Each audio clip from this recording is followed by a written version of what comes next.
Good morning, Tom, or good afternoon. Good afternoon, Sid. Nice to be speaking to you today. How is Dubai treating you right now? Amazingly, man. It's an amazing time of year. You know how it is in Dubai in winter. It's beautiful weather. Everyone is back now post Christmas. It's very, very hectic, but it's a great place to be right now. Yeah, still full speed with the grind culture? Yeah, exactly. It's important that we take those breaks. Yeah, yeah. I'm here in Stockholm, Sweden, where things are quieter. So comparing to where you are, but the same pressure hits leaders everywhere, actually, depending where you are. So with constant stress and performance demands, and a no real switch off. Is there that magic button where we can switch off and then just take a step back and take it easy? Yeah. Let's get into it.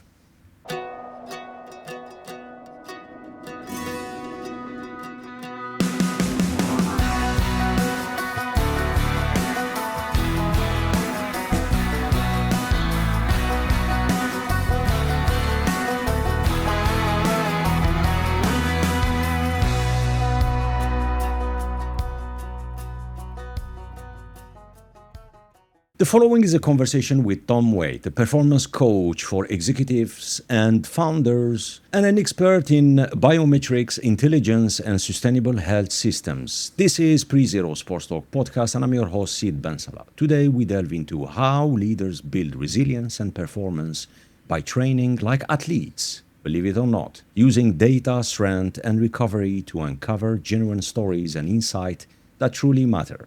To support our show, please check the episode description. Tom, welcome to the show. Thank you so much for having me, Sid. It's great to be here with you. Before we dive into the science and systems, I'd love to hear the personal side. What was the moment, Tom, you realized you had to translate athletic preparation into a framework for executive founders and leaders? Sure. So, a little bit about me and my background. I used to compete in boxing for 7-8 years.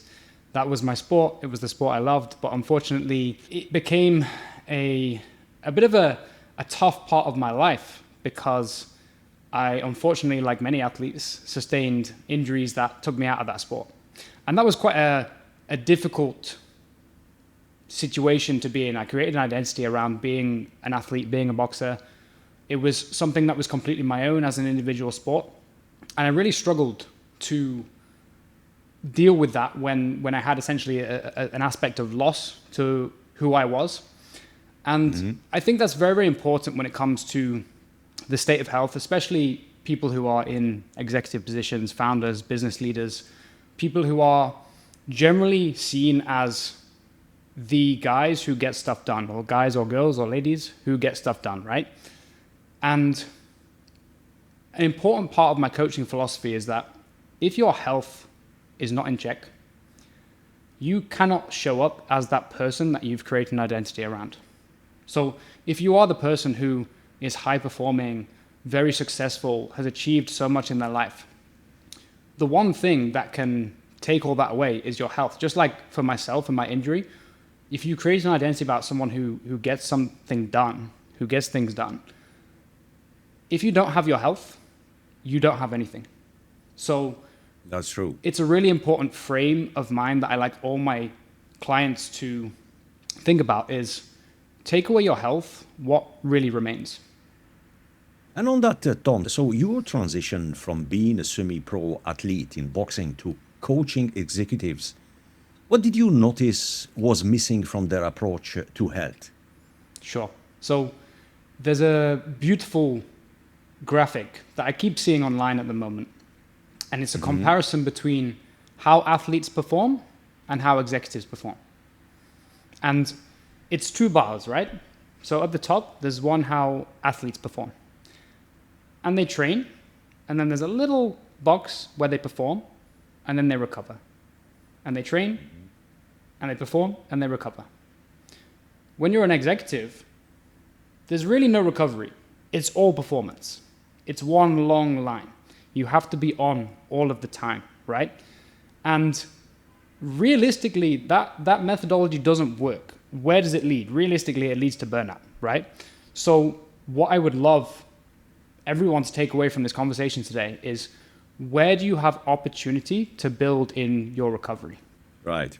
Look, one thing stand out from what you just said now, you have to be on. I remember, especially where you are in Dubai, I mean, people have to perform. People, they have to keep pushing the bar, keep pushing the limit, like a pro athlete. And quite often when we say push the bar is mainly scaling, doing better, more revenue, etc., etc. But at what cost? And here is the irony, Tom, and it's everywhere. It's everywhere. The irony is there is this misconception that, let's say if you are a CEO or a president of a company or a group or whatever, irony is, or the misconception is that you need to be available 24/7. You know, it's kind of this, oh, you reach that position, you're leading, you're a leader, you know, you have quite a nice package, put it this way, you know, but then there is no way that it doesn't matter how you twist and turn that misconception, there is no way you can be available 24/7, you know. But then, fortunately, that misconception become quite often a reality, where executives, leaders, CEOs, and I fully agree with you when you say you have to be on. It's just to give a clarity to our listeners. What does it mean? Yeah. Yeah. So tell us a story about a founder, or maybe a story or two without disclosing names here, who thought they were healthy, but they weren't. So many stories come to mind. I think the first thing that we want to think about is, how do we define health? Is it absence of disease? That's usually how medicine describes health, right? You go to the doctor when you have a problem. You don't necessarily go when you need to do something preemptively. And I've worked with so many people who are high performers. They're always on, like we discussed. And they have some subtle signs that they're maybe not performing optimally, and they're very, very subtle sometimes. And the big standouts for me when I first meet people and they're interested in changing their lifestyle, changing their health, these small, subtle signs often manifest in sleep not being quite as good as it could be, or waking up after 8 hours of sleep and not feeling fully rested. That's a very common one. Being overly reactive. Certain things in the day that shouldn't really create too much stress, small, minor things. The reaction is probably quite over the top relative to the input, right? So noticing these small patterns, when you have this pressure to perform, and you will know as well as I do, when you're in big companies, you're in leadership roles, legal, finance, consulting, the structures in place quite often are up or out, right? So if you don't perform, you don't get promoted. And if you don't get promoted, you don't have a place in the company. So it's very easy to ignore these signals when the pressure is so high. Now, you asked me specifically about a story, right? So one gentleman comes to mind, worked in investments, very, very high performing person, had really let himself go, in his own words. He had become very overweight. He was probably 40, 50 kilos overweight.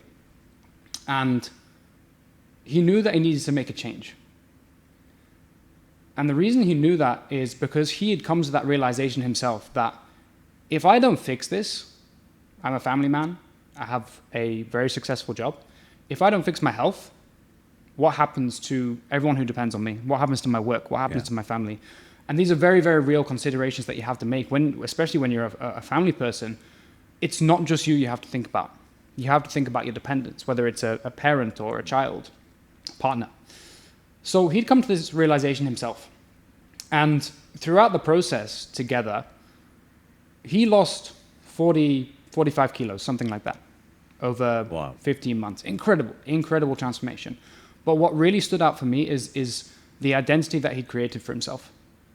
He no longer saw himself as the person who was out of shape, out of breath, going upstairs, working hard, not recovering, he never saw himself as a fitness person. And the real standout for me was when he said, you know what, I never thought of myself as a fitness person. I never thought I would be that guy. But now I am that person. I am a person who loves coming to the gym. I'm a person who loves training. And that transformation, yes, the body transformation is incredible. The results are incredible. He's meaningfully changed his health and his life. But the real transformation for me, and the more rewarding thing for me as a coach, is seeing someone become someone they never thought they would be. And Tom, there is no silver bullet here, yeah? There is no one fix solution for everyone. The case study you're talking about is amazing, you know. But the question that everyone struggle with is, put it this way, we just celebrated Christmas, then New Year, and we have all this nice, fantastic, marvelous resolution. I'm gonna do this, I'm gonna do that, I'm gonna do this, you know, which is quite common for 1st of January every year. But the main question is, as a coach, how do you manage to convince them to realize the problem, so to find exactly the root cause of the problem, and when the cause is, let's say, clear to a client, how do you manage to convince them, say, hey, you have to commit, and the commitment here is not 5%, is not 10%, is 100%. What's the magic in there? What's your secret, Tom? Understanding their why. Mm-hmm. And what I mean by that is, usually when I speak to someone and they are interested in pursuing a program, they realize they need to make a change.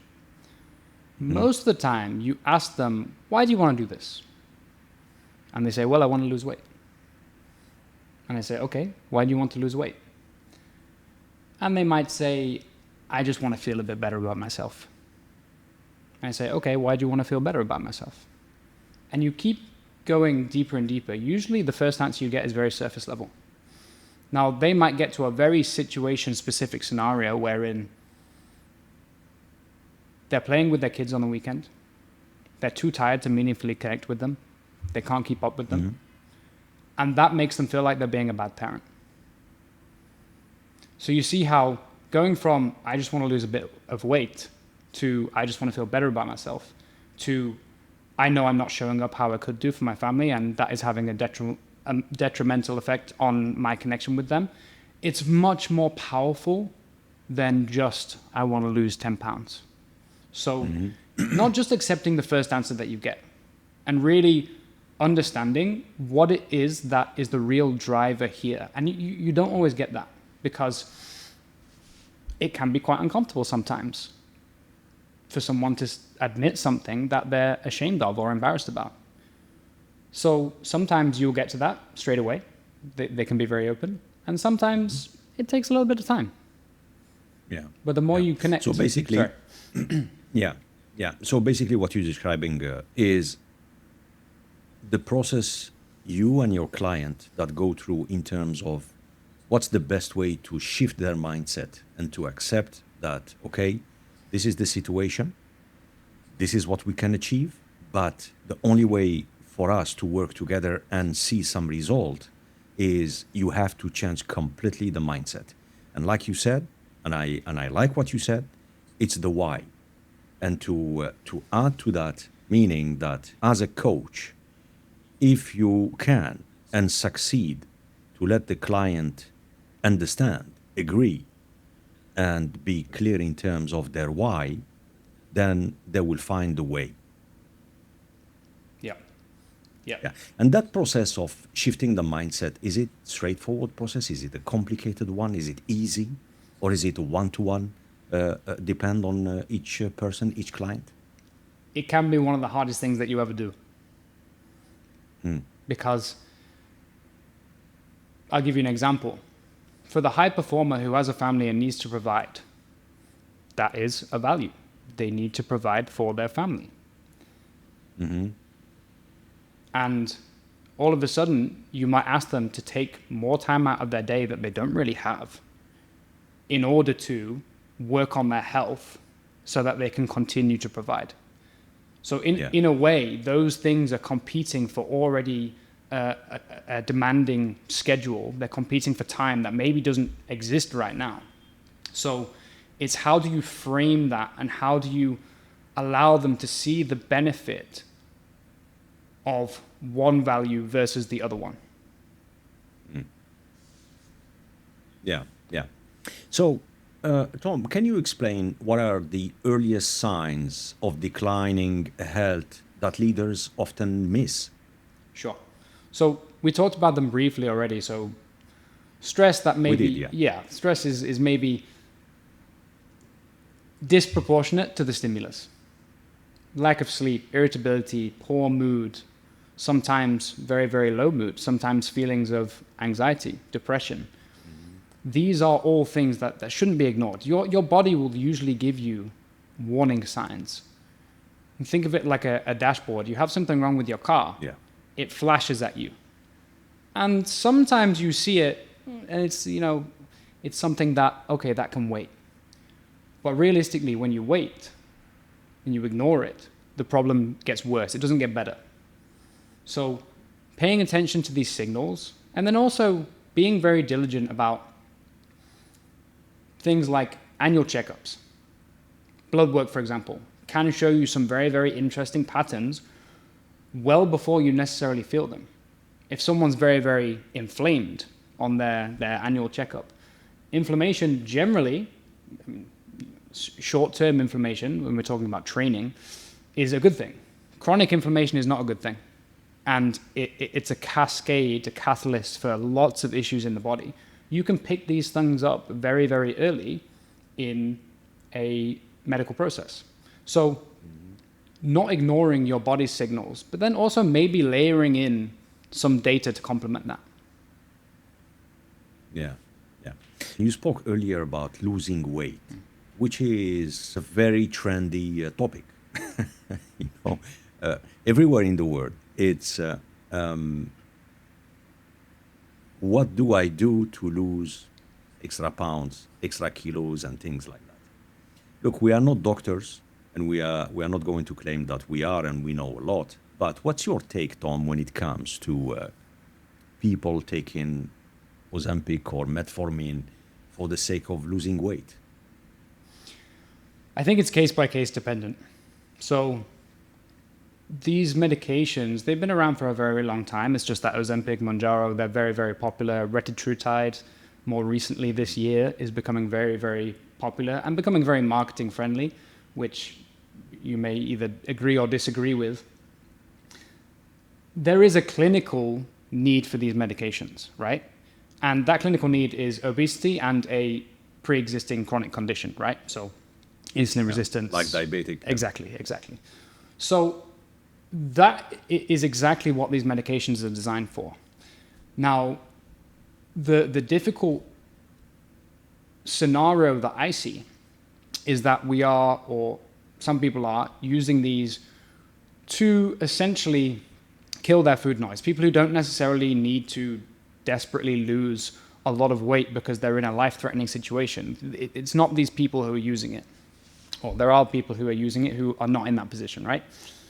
Mm-hmm. Now, one of the biggest issues I see with this is there's probably a couple of different scenarios. One of them is people who are not working on their health in any meaningful way. They're not training, they're not doing cardio, they're not eating well, and naturally they've gained a little bit of weight. So they take these medications and it kills the food noise. All these medications do is really it enhances feelings of fullness and reduces the signal, the drive for your brain to want to eat. Now, what's the problem with that? Let's say you take this medication and then you lose 5, 10, 15 kilos, whatever it is you want to lose. You are then faced with the decision of, do I stay on the medication for life? Or do I come off? And all of that food noise is going to come back with a vengeance, right? The right. Signal, because you've lost all this weight, the signal is so high. And not in all people. Some people come off and they don't really have any issues at all. A lot of people come off and they're gaining weight very quickly. There was an article this month, maybe last week, about people taking weight loss medications and then regaining the weight 4 times quicker, something along those lines. Yeah. Now, that is a real issue because we're taking medications when we maybe don't necessarily need them, and then possibly just reversing all of the progress that was made in that regard. The other case is maybe people take them and they continue to do strength training. They eat well. Their nutrition is on point. They're active. For these people, the use case is probably a lot stronger because you are building the foundation of habits with essentially something in place that just makes the process a little bit easier for you to stick to. And provided that you build those habits and then come off the medication, potentially you're going to be able to maintain that because you've adjusted your lifestyle and not just relied on removing the signal. Yeah, my take is when it comes to this topic, if you don't have a chronic disease and if the doctors, they didn't prescribe any medications to basically help your situation, this quick fix thing, it doesn't work at all. And I fully agree with you. And I think the article that you just highlighted earlier, they are right. It will fix the problem for a period of time, and the minute you are off, no one has a clue actually about the negative effect, put it this way. But a healthy diet, and when we say healthy diet, not to starve or to, healthy diet meaning stay out of processed food, ultra-processed food, soft drinks, all this sugary stuff, cut carbs and things like that, and just eat healthy. It's hard at the beginning, but then you will see results, and then train and commit. So, and you establish kind of a rhythm, a ritual actually. You do it first week, maybe the first 2 weeks is gonna be difficult, tough, and the minute you get into it, that's it. Like I said earlier, there is no silver bullet, it's just a commitment. And I know through so many people, friends, and colleagues, it's number one is to be honest about the situation the person is, he or she. That's number one. Number two, to identify the root cause. Could be the position, the work, could be there is various issues. Number three is how on earth or what's the best way to change or to shift the mindset, which you spoke about earlier. And then the rest is just commitment. You need to show off every day. You need not to pull the plug or give up because, yes, the days are different, the weeks are different, months are different, Yeah, that's the main thing. And you commit to it. I believe 90%, unless you have underlying condition or things like that, but 90% the result is straightforward. Yeah. So you talked, Tom, about building systems, not chasing motivation. What's the first system every leader should build? So I would separate this into 2 answers. The first system that should be built is a feedback system. Now, what do I mean by a feedback system? If you're a business leader, you will have KPIs, you will have data, you will have things that you're looking at day to day, week to week, month to month, to understand whether you are on track with your targets, right? Now, you need to employ the exact same approach with your health. What does that look like? Well, it depends on the person and on what their goal is, but let's take weight loss as the example. How do you know if you're losing weight if you're not measuring your weight, right? So that's the first thing that I would look at. You need to be getting weight measurements regularly. If you're looking to increase your activity, you probably need to be looking at your step count or need to be looking at how many times you've been to the gym. If you're looking to get stronger, you need to be tracking your lifts and seeing if you're actually adding weight or reps and progressing over time. A lot of people, when they enter into a health journey, they apply the principle of, I need to eat better, I need to train, which is great, but without metrics, you have no reliable indication that what you're doing is actually working. And this is why a lot of people fall off their program or the process that they commit to, because they haven't created a feedback system where they know if they're progressing or not. And sometimes you will be making progress, even if you're tracking everything. You'll be making progress some weeks it will plateau a little bit. But if you don't look at these numbers diligently, you really have no idea what's happening. And if you are someone who hasn't made much progress, but you don't have any benchmark to measure it against, of course you're going to stop. Yeah. While you're talking, I'm trying to digest, and a lot of things keep popping up. And going back to eating healthy, going back to food, one thing I'm 100% sure about, there is no discussion, is when you say eating healthy, avoid going to restaurants, avoid takeaways. It doesn't matter how good is the restaurant, how 3 star, 4 star, 7 stars, it doesn't matter. You have no idea what's in there. The best way is just make that effort, prepare your meal at home, go to the grocery store, change the habit. When you take a decision to say, okay, I need to change my diet, but then some of the habits are still there because you're busy, because you don't have time to cook, you don't want to even you open the fridge, or or you go to the kitchen just to make a coffee, a tea, take some snack, and make a sandwich, like the easy stuff. But the whole process of preparing a meal, yes, it looks like it's a mountain to climb, but actually it's not. It makes a hell of a difference. Relying because of habit, relying on takeaways and things like that, it doesn't help. It absolutely doesn't help. So yeah, I wanted just to elaborate on that specific topic, which is eating healthy. What do you mean by eating healthy? And yes, folks, they can say eating healthy, it's costly, it's expensive. Depend where we are. It's not a reason where you say, okay, I cannot afford, for example, or I cannot find good stuff in the market or in the grocery store, from fresh vegetables to fruits. Yeah. Let's shift gear, Tom, and talk about technology, mainly wearables, which you are very, very familiar with. Which biometrics matter most to performance leaders? So I think the most important biometrics for leaders are the ones concerned with recovery. So in Dubai especially, every other person you see is wearing a Whoop or an Aura, these wearables that are very, very popular now, and they can give some really valuable data. All of these wearables will give you something called an HRV score, which is heart rate variability. And it's essentially a measure of how recovered or what kind of state your body is in. Is it in a stressed out state, or is it in a relaxed state? This can be very, very useful, because if you see that trending upwards over time, you know that your recovery is improving. If it's trending downwards, you know that you probably need to intervene in some way. Same for resting heart rate. Both of these metrics together give a very, very reliable insight into how your body is doing physiologically. Now, does that mean that every single person needs to wear one for life? I don't think so. I have spent periods of my life where I have relied on wearables, but realistically, I think outsourcing the way that you feel, or the way that your body feels, to a number is probably not something that you want to do forever.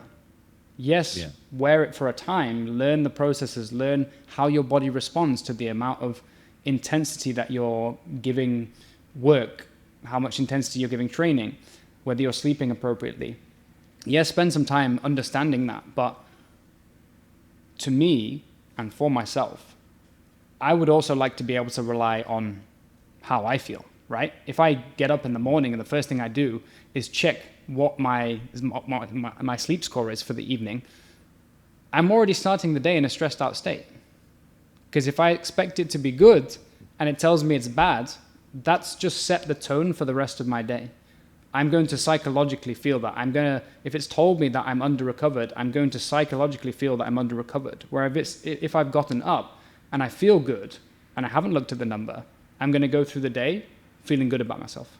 Yeah, that makes sense. That makes sense, because if you get attached to a piece of technology, like wearables could be, and there is so many, and it's so trendy nowadays, it can add another stress on you. If you are missing whatever target you put as an individual or together with the coach, and the data, looking at it in the morning or during the day, it doesn't give you the right answer or the one that you're expecting, it can have a ripple effect on you. So, yeah, I fully agree with that. I mean, there is nothing simple to have a kind of a ritual, especially in the morning. You wake up, you know, take it easy. Don't look at your phone. Don't bother even to look at the news. You know, take the time. You want to take a coffee, a tea, do it. Do some calisthenic workout, 10 minutes, 15 minutes, 20 minutes. You know, you don't need equipment. You don't need fancy stuff. You are at home, maybe in your shorts or pajama and stuff like that. Do some stretching. Maximum it takes 20 minutes, and calisthenic you can do it. I mean, it's so easy. It's not complicated. Again, it's the will to do it and to stick to it. That's the thing. I've seen so many people. They started daily ritual morning, 20 minutes calisthenic. In 3-4 months, they've seen a massive change. Yeah. Yeah, it sets the intention for the day, right? If you started your day with a positive note, it anchors the rest of the day for you. If you've trained in the morning, you're probably more likely to eat well. And then you feel better, and you feel better, so you sleep better, and you wake up in the morning. It's a cycle. And I always say this to clients is, if everything is going crazy, you've got 1 week, which is particularly stressful, food is out the window, sleep's not very good, just anchor your week with a couple of training sessions. Even if it's 15 minutes, like you said, just anchor yourself with something that's going to just make you feel a little bit better. Because when you get that anchor, you then want to add things to it. It's a snowball effect. Yeah, yeah. And talking about different type of training, Tom, why is strength training more impactful for executive than, I don't know, doing 10,000 steps daily as a goal? Several reasons, right? So let's say someone wants to lose weight. You can lose weight just by dieting.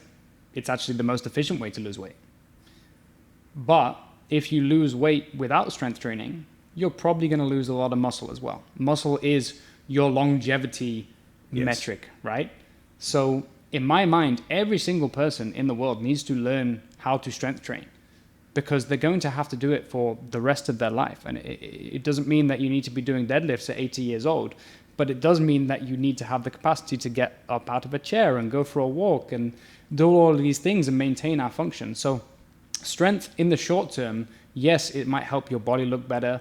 It might help your brain feel better. Mentally, you feel better. But equally, you need to be doing this for the rest of your life. And you need to think about capacity rather than aesthetics. Aesthetics are important to some people, but I've seen personally a real shift in the reasons why people are coming for a coaching program. And that is because they're starting to think about their future, their longevity, their health span. And strength training is a huge part of that. Yeah, I fully agree with you, especially with age. What you need the right muscles that keep your posture straight. Fully agree with you. The appearance in terms of volume or muscles or how many abs you have and stuff like that, which is more appearance than anything else. Quite often it's hard to convince someone that that's not the main goal. You have to have a training program where the main goal is in 5, 10, 15, 20 years, would we be able to go take the stairs to the third floor? Will you be able to bend and carry stuff? And if we don't have that muscle that is needed when we go older, forget it. Yeah. It's and we see it. I mean, when you look around, all the old people, the majority, it's a reality. Strength training is absolutely vital. It's absolutely vital, and you need it. It's a commitment, but the reward you will see that reward in couple of years, not in let's say I'm gonna do muscle volume training because I'm going on holiday to I don't know, to Maldives or to Seychelles or for the sake of looking good and things like. There is nothing wrong with it. Yeah. I think for me as well, strength training is a perfect example of personal development. Like you said, you don't see the results immediately. Sometimes it's going to take months, even years, even decades for you to fully realize the benefits of what you're doing. So it teaches you how to commit to something and be consistent, even when you don't immediately see the short-term payoff. Let's talk about the minimum routine in terms of strength training. What do you recommend, Tom? So usually people are quite surprised by how little I would recommend if you're just starting out. You can get incredible benefits of just training twice a week. Lifting weights twice a week, same exercises. Are we talking like what, 40-minute, 1-hour session? Yeah, it could be 30 minutes. 30 minutes, 45 minutes is a good amount of time if you're structuring it in the right way. Naturally, some people might need to do more than that. Naturally, some people might not be able to do that. But 30, 45 minutes to an hour is probably a really good place to start. And it's very simple stuff. What do you need to have a well-rounded program? You need to do some pushing exercises. You need to do some pulling exercises. You need to do some squat pattern exercises, some hinge pattern exercises, working the glutes and the hamstrings. That's really all you need to start building strength and start seeing progress. And people are very confused when I say, okay, so where can we start? Can you just do 2 sessions a week? And they're like, oh yeah, I can do that. I thought you would be recommending 4, 5, 6 times a week. And I said, well, if you're doing 0 right now, anything on top is a benefit, right? Right. How do you convince time-poor leaders that the investment pays off in terms of mental bandwidth? So I think the one of the most benefits to leaders is the reactivity part.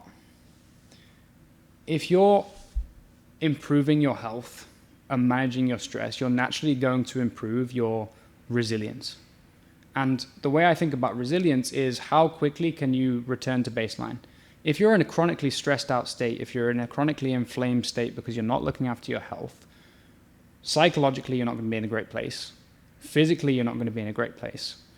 When you start working on all these things, it's really interesting to see the shift in how people show up in their work life. I've worked with a lot of business leaders, a lot of consultants, and when they feel the benefit of improving their health and being strong and being capable, it carries over into everything that you do, especially in work.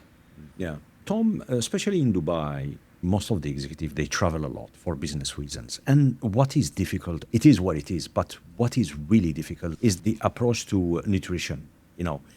Depend where you travel, if you are in Dubai and between Europe or let's say Australia or Asia and things like with the time difference, you get your rhythm completely out of the window.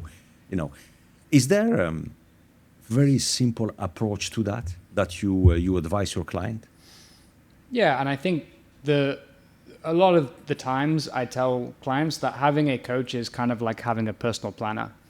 So if someone says, hey, I'm going to New York in 5 days' time, the first thing we look at is where are you staying? Because that will dictate what you have access to. Do you have access to a gym? Do you have access to restaurants nearby? Is there some decent menus in the hotel where we can pick 2 or 3 options that are going to keep you on track? So a lot of it is planning in advance. Don't go to the country with absolutely no appreciation of what that environment is going to look like for your routine. Have a little bit of a structure in place. If that's not possible, and really that should be possible in every scenario, have some, what I would refer to as implementation intentions. So if this happens, I do X. And that might be if I land in the middle of the night and I'm hungry and there's nowhere for me to eat, I've got something with me as a backup so that I'm not going to be, reaching for whatever is open 24/7, fast food restaurants, etc. So thinking ahead, planning what we can do with what we have available, but then also having backup plans for when something happens that was unexpected, we have something in place to meet that requirement at the time. And talking about teaching or supporting executives and leaders, what's the age group usually do you work with on average? Generally between 30s, mid-30s to 60. To 60. Your approach is the same, or you have different approach for different age group, or how does it work? It completely depends on the person, right? So I have CEOs who are 58 years old and they've really looked after themselves because they feel the value and see the benefit to what being healthy brings to their life as a leader, they can still do all the things, and maybe more sometimes, that the 30-year-olds can do, right? Right. So it really depends on where is this person in their professional life. Are they just moving up through the ranks, in which case they're finishing decks at 2, 3 a.m. and then going to work again at 6 a.m.? That approach is going to be very different to the leader who is getting 7, 8 hours of sleep per night. So it really depends. And a good example is, I have a client, or had a client, who he's 60, 65 years old, something like that. He is in such incredible shape. He bangs pull-ups out for fun in the gym, no problem at all. He is more capable than someone half his age, right? So you might give someone one thing and they really excel. And then for someone else, whether they're younger or older, you might need to really, really strip things back to basics and just find what is the minimum effective dose that you can give them that is going to improve their health meaningfully and not overwhelm them at the same time. Interesting. You're listening to the Pre-Zero Sports Talk. For more conversations on sports leadership, faith, performance, and innovation from Sweden to the world, visit prezerosportstalk.com. It's time for our lightning round, Tom. Amazing. Ready for speedy Q&A? I'm ready. Good. Let's do this. First workout of your day. First workout, strength training. Coffee, tea, or something else? Coffee. Always. Sleep tracking, yes or no? No. For me, no. Favorite biomarkers to watch? Total sleep. Best one for me, without a doubt. Best place to think and plan? Ooh. First thing in the morning, usually on my way to work. I like to keep my phone away from me for the first 20, 30 minutes and just have some time to be creative in my brain, be alone with my thoughts. It's usually when I create that space the best time for me to have the best ideas. Mm-hmm. One book that shifted your philosophy? There's so many. Atomic Habits, James Clear, cliche answer, but incredible book, incredibly written, very, very simple habits. Most underrated recovery tool? Sleep. Agree with you. Yeah, and with age it gets harder. Worst fitness myth you hear? Ooh, again, so many. Worst fitness myth. Cardio for fat loss. You don't need to do cardio. Focus on your nutrition. Everything else will fall into place. What is one thing you always pack when you travel? Beside of the smartphone? A book for sure. A book and a diary. I like to, again, be alone with my thoughts. I like to be creative. Nice, nice. Favorite cheat meal? We all have one. I would probably say sushi. Okay. Mm-hmm. All you can eat sushi is dangerous for me. Yeah, I'm not sure if there is that place in Your Sushi. Yep.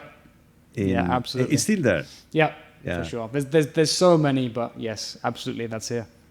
Yeah, I remember my little ones. I mean, they were little. They loved that place. Yeah. Because it was so interactive, actually. And next to sport store, I think. Yeah, it was next to sports store. Yeah. Yeah. Lot of memories, good ones. One thing that still challenge you personally? I think always expanding my knowledge and always changing my frame of reference. You can be very, very good at something, but you can always be better. And taking inspiration from different professions, reading outside of your niche is one of the most effective ways to develop yourself. And I'm always looking to do that. If you could have a dinner with a historical figure, who would it be and why? Might need to give you a minute on this one. Historical figure.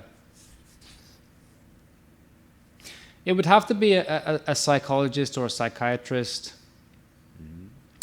there's so many to choose from. Freud, for example, someone who is interested in the mind, how we think of the world, how we relate to other people, anything to do with psychology, I would love to have a conversation with someone in that realm. Tom Waite, thank you very much for sharing your insight with us today. Thank you so much. It was an absolute pleasure, Sid. And for our listeners, if they want to touch base or get in touch, what's the best way? Sure. The best platform to contact me on is LinkedIn. It's just Tom Waite 1. And then I'm also on Instagram as well, Tom J. Waite. Nice. And to our listeners, I leave you with these few words from Naval Ravikant. He once said, "A fit body, a calm mind, and a house full of love, these things cannot be bought. They must be earned." Today's conversation reminds us that health and performance aren't luxuries, but are the foundation of leadership and lasting impact. We want to thank you for joining our show. If you enjoyed this episode, we have more for you. You can now watch the entire episode on our YouTube and Spotify channels. While you're here, subscribe and don't forget to tap the bell. Visit prezerosportstalk.com to explore more conversations on sports, leadership, faith, performance, and innovation. From Sweden to the world. Until next time, stay curious, stay inspired, and make a difference. We'll see you soon. Take care.